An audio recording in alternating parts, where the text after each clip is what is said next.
Welcome to Samba Samba. Enjoy the video. You start by confirming the correct driver wrench and bit. This prevents stripping. Once done, inspect the fastener and clear debris so the bit seats fully. You want the bit squarely aligned. Hold pressure straight into the screw while setting the wrench to neutral or unlocked.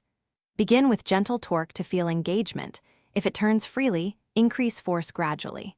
Make sure you maintain a steady wrist and short, controlled motion to avoid cam out and protect the screw head.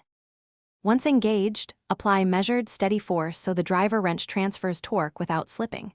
You should use short, controlled bursts for stubborn fasteners, reseating the bit between attempts to keep alignment.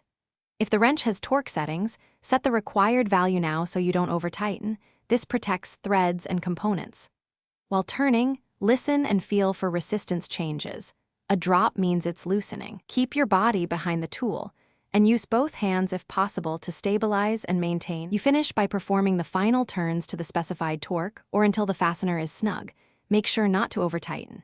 If the bit starts to slip or cam out, stop immediately. Apply penetrating oil, swap to the exact bit size, and reseat carefully.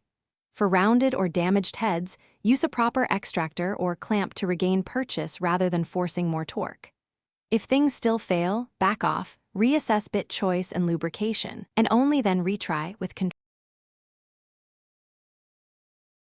Thanks for watching. Consider subscribing if we helped you.